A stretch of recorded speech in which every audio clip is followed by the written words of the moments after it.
ছবি যখন কথা বলে, নজিরবিহীন বন্যা, বাঁচার লড়াই থেকে বাদ যায়নি শিশুরাও।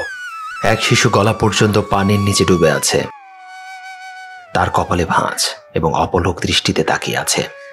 এ যেন বাঁচার নীরব আকুতি।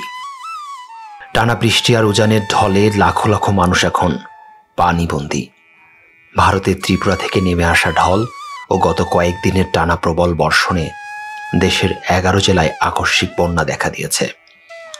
এই জেলাগুলোতে বন্যায় ক্ষতিগ্রস্ত মানুষদের সংখ্যা প্রায় ৪৫ লাখ।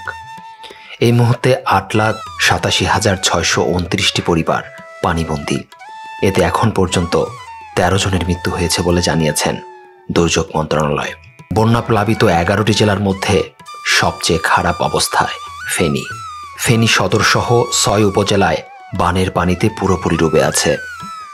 সবচেয়ে খারাপ অবস্থায় পরশুরাম, ছাগলনাইয়া ও ফুলগাজীর। এইসব উপজেলার প্রায় ৯৫% এলাকা ডুবে গেছে। যেদিকে চোখ যায় শুধু পানি আর পানি। যারা ঘরবাড়ি হারিয়েছেন তাদের ঠিকানা হয়েছে সরকারি আশ্রয় কেন্দ্র, স্থানীয় মসজিদ ও মন্দিরে। বিভিন্ন স্কুলের ছোট ছোট কামরায় জবুথুবু হয়ে রয়েছেন বয়োজ্যেষ্ঠ নারী, পুরুষ, শিশু ও তরুণ। দুর্গত এলাকায় নেই বিদ্যুৎ, নেই মোবাইল ফোনের নেটওয়ার্ক। রাস্তাঘাট ডুবে যাওয়ায় দুর্গম এলাকায় বাসিন্দারা কেমন আছে তাও জানা যাচ্ছে না। ফেনীর পাশের ৩০ কিলোমিটার দূরের জেলা নোয়াখালীও এখন পানির নিচে।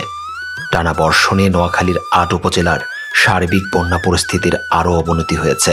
ডুবে গেছে ফেনী নোয়াখালী সড়কের চৌমোহনী এবং মাইজদি অংশের একাধিক এলাকা।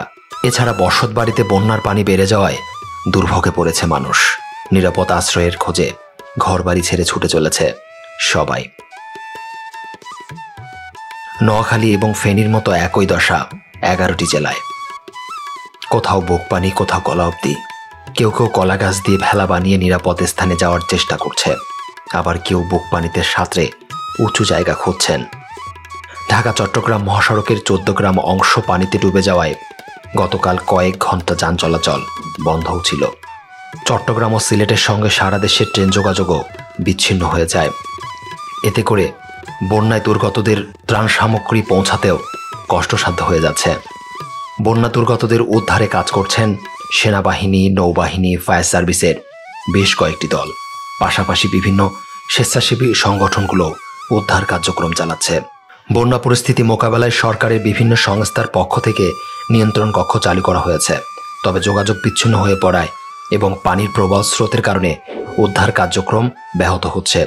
সময়ের সঙ্গে সঙ্গে বিভিন্ন অঞ্চলে বানভাসী মানুষের বাঁচার আকুতি প্রবল হয়ে উঠেছে।